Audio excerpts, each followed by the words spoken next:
Omaha man says he's thankful for one thing many people take for granted, the clothes on his back. Today he's working to pay it forward. Joins us with the details. Next, Megan. James Chol is one of the so-called lost boys of Sudan. He grew up in a refugee camp without luxuries like new clothing. This Thanksgiving, James Chol and his family are gathering around a different sort of table, trading a turkey for mounds of clothing donations. We feel really good to do this during a Thanksgiving Day because this is part of being thankful and also remembering the life that we went through. Chol's been collecting shirts, pants, and more for the better part of 2 years to clothe refugees. Because we believe the beauty of human being is in clothes, and it makes people feel positive. This project has special meaning to grew up in a refugee camp after fleeing war-torn Sudan. He cared for 12 other children in the camp, saying they went without necessities like clothing and shoes. We were all naked, we don't have clothes on. That's where he later met his wife before moving to the U.S. Chol later founded the charity Clothing World Needy People, and the donations have been pouring in ever since. I think a lot of people appreciate it because it is a life that I should be thankful to the government of America and the people of America for welcoming me. And also showing that being a good Samaritan is good because we have been helped like that before. Next week, Chol is traveling to Kenya to drop off his donations at the very camps where he grew up. He says that giving back to his homeland is the greatest gift of all. It is something wonderful that you share with the rest of the world too. The organization is still in need of clothing donations and funding to help with shipping costs. Find out how you can help by visiting our website, kmtv.com. Reporting in the studio, Megan Hahn, KMTV Action 3 News.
I say give you.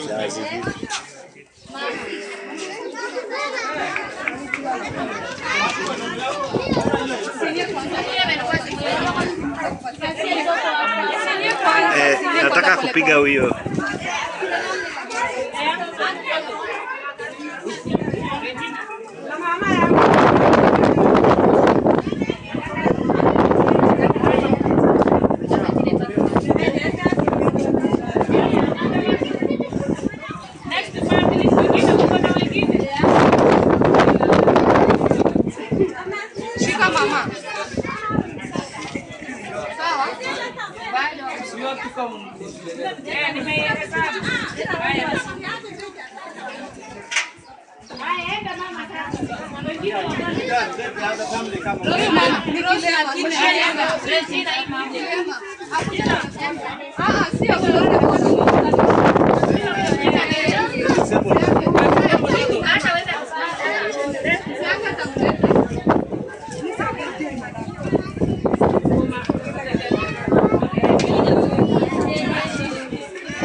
Na mzee yake ndio huyu. Mzee yake ndio huyu.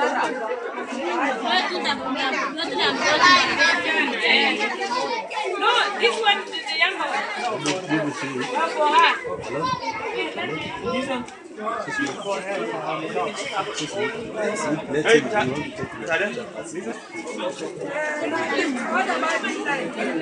Mzee yake na wewe ukija hapa.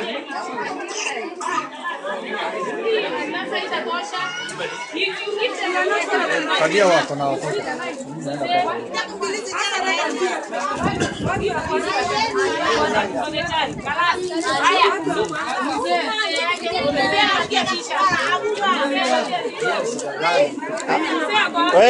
We. Fuata line. We. Rudi nyuma.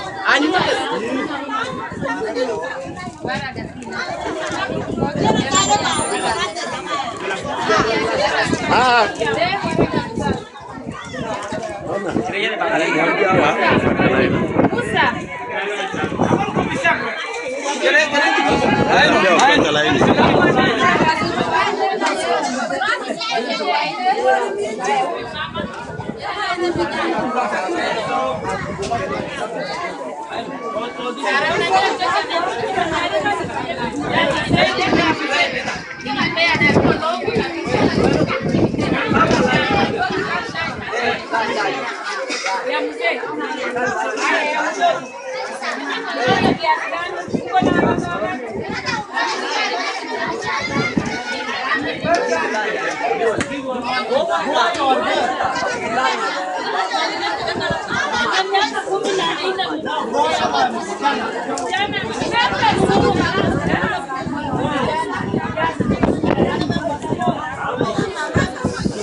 Kila mtu pia yake anakuja. Sijui nimepewa hii. Kwa sawa wacha. Sawa tu. Mimi sijui napewa hapa. Sijui amezitoa wapi, nimepokea saraka. Sawa.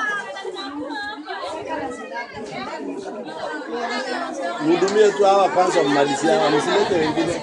Ndio asifungue.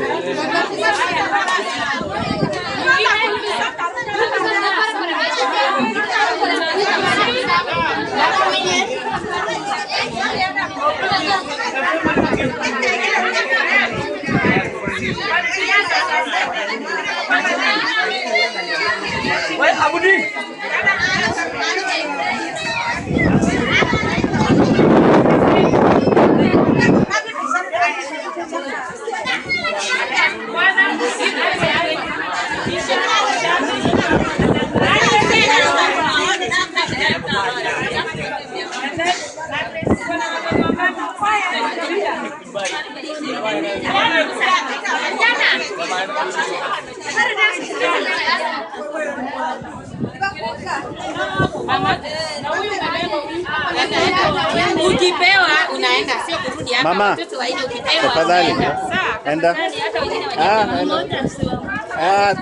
Afadhali umepata. Kuna mtu mwenye ako nje hajapata.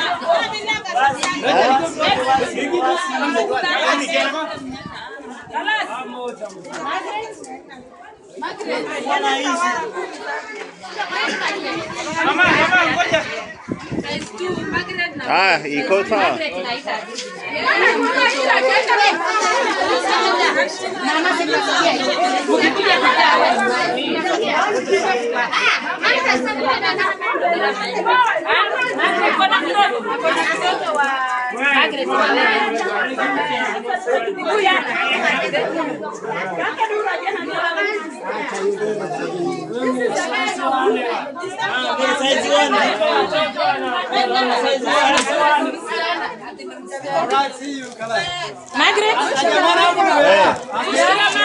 Mkiendelea kupiga kelele, wanaume kujeni huku. Toka hapa, wanaume wote huku.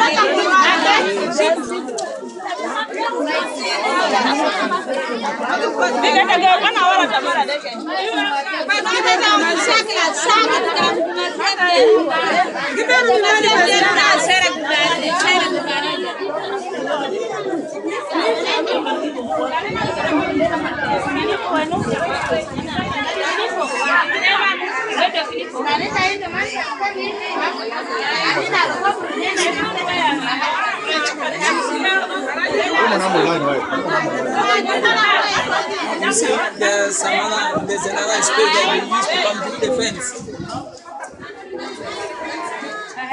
No, Philip.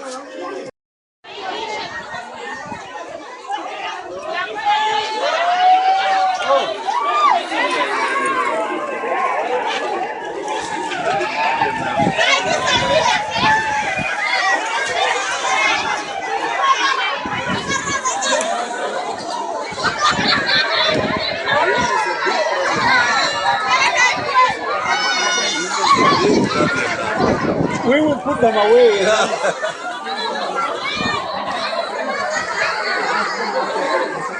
Oh, yeah. You need someone security. Yes, I think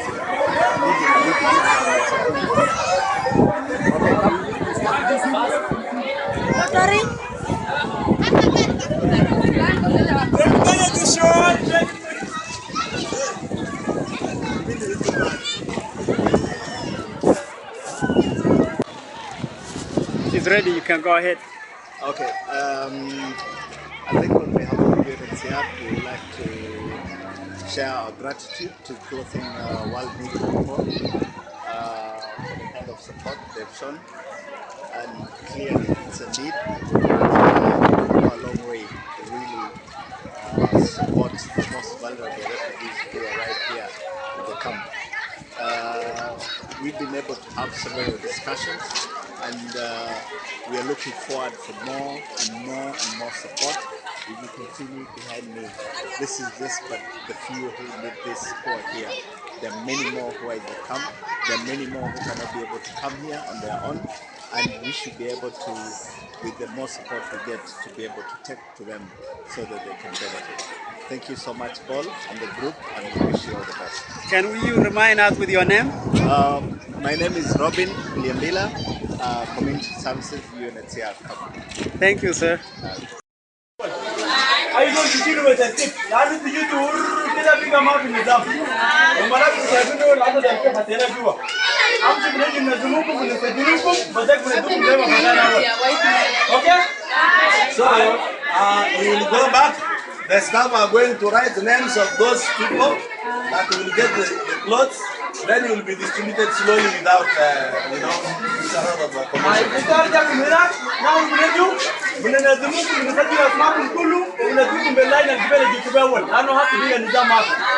Okay? Then we will ensure at least everybody will get a piece of cloth.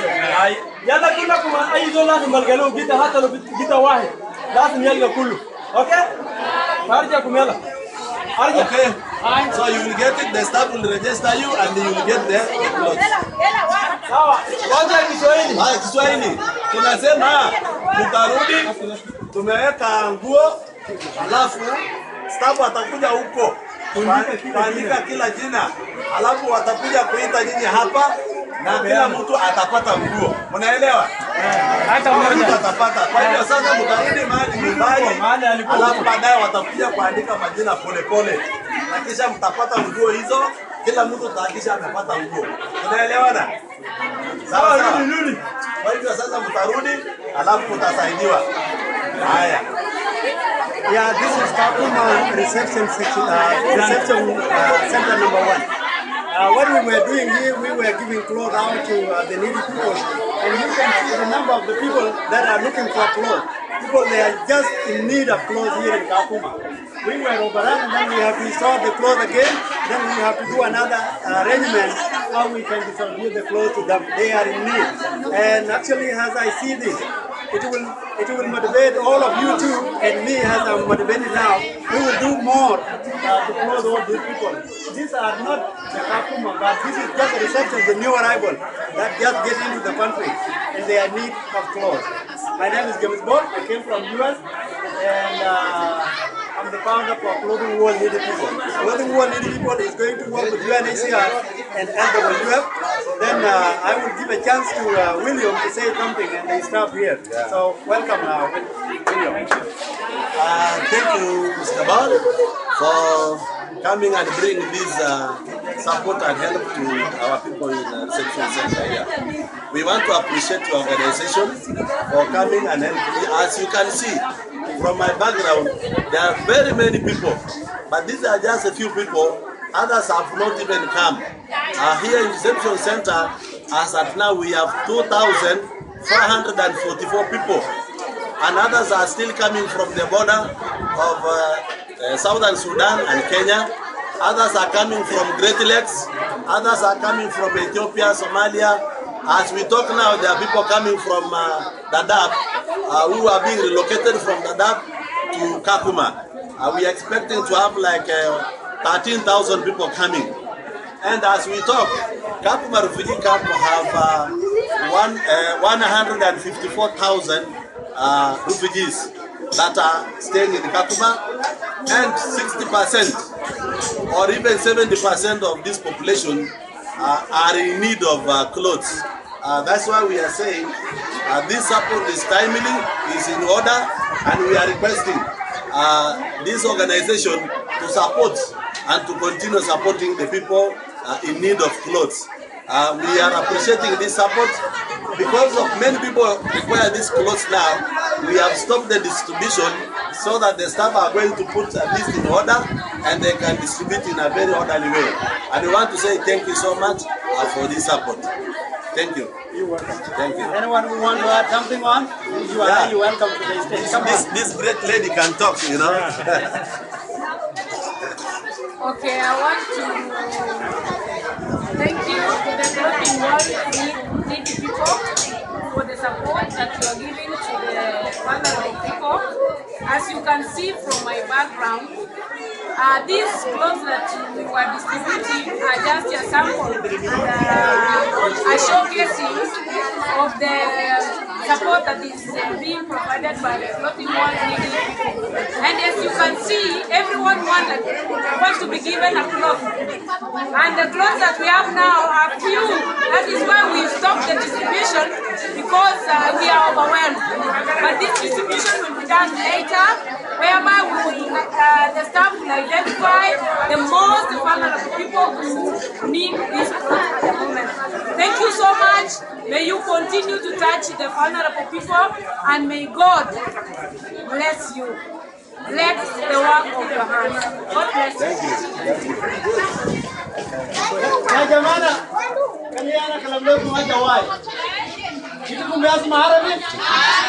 Okay, ism taja Lisbon. Ana jini ni yomba ki nero kizaini fi Kakuma ini. Ana toba ini la kara libenu saba yaona majeta Amerika. Ana ujab kumajeta ile itubu. Lakini ajada ma vitu tumu, lakini ana vyamu choba tajada tani yetu. Kita nisi yaje leti ba. Ini mbuoso kibambaza hiyo mbalataya yauke tipi container. Ajada ma vitu kumkulu. Fa lofina legin waja kelitukum suburutani. You guys need to wait because we have the container coming in.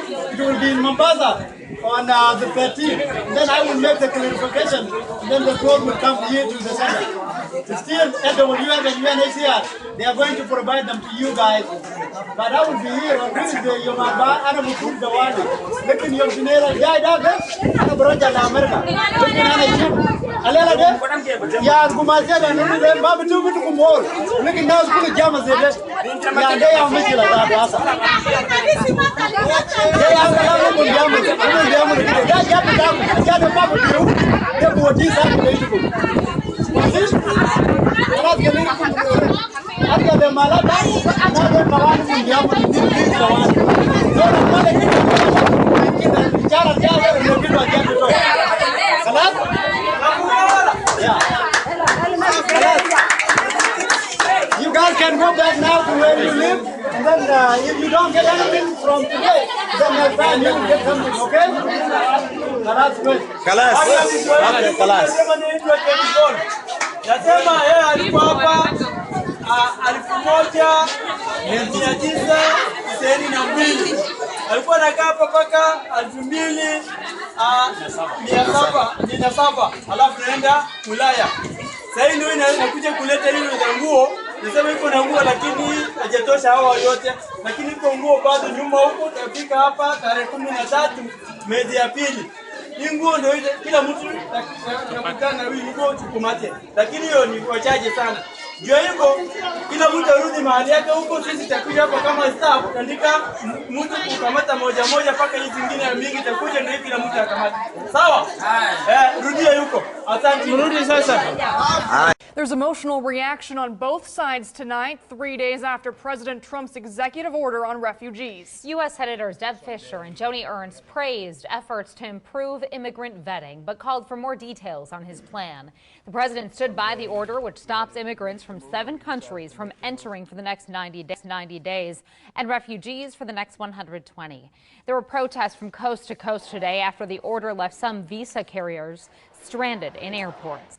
The effects of the crackdown are being felt here in the Omaha area. Former refugee James Cholbol is back in the U.S. Tuesday after spending 6 weeks in Africa, giving back to those in the camps where he grew up. He's one of the so-called lost boys of Sudan who came to the U.S. in 2007. He's offering a different perspective on Trump's immigration policy as a Sudanese refugee turned U.S. citizen. This country, when you have a dream, it will happen. Unless if you don't want to do the action. But if you want to follow up and make it happen, it will just go. But in the rest of the world, it's very difficult. You can have all that thought in your mind, but the capacity to do them are very limited. James Cholbol says he's living the American dream to the U.S. in 2007 from the Kakuma refugee camp in Kenya and wasted no time thinking about a plan to give back. Through Clothing World Needy People, his vision became in the form of a 20 by 20 foot container and the packed with clothing donations. Those who are wearing a ton of clothes, you can see part of the body, and some children, they're just naked. They are very happy, and you can tell from their faces because these people, they are hopeless. They have nothing to buy clothes. The only thing that they get from UN is food to eat. Chol says stories like his show how the refugee community can contribute positively. Does it mean we are bad people? No. I can do something like someone who was born in this country. Something good to the nation. And I want the people from that we keep welcoming refugees. He says this is especially important at a time of. He says this is a sentiment echoed by the Refugee Empowerment Center. Imagine what it's like to what it's like to be a refugee. If you were a refugee yourself, what would it be like for you to live in a refugee camp and worry about your family and your children? Don't take the politics into your heart as a big thing, but human being is a human being. The Refugee Empowerment Center assists families like the Chols after they resettle in Omaha. The center says they've been fielding many calls from concerned refugees worried about their status. They've had to cancel flights for 2 refugees set to arrive from Somalia on Wednesday. A total of 28 arrivals in February could be affected.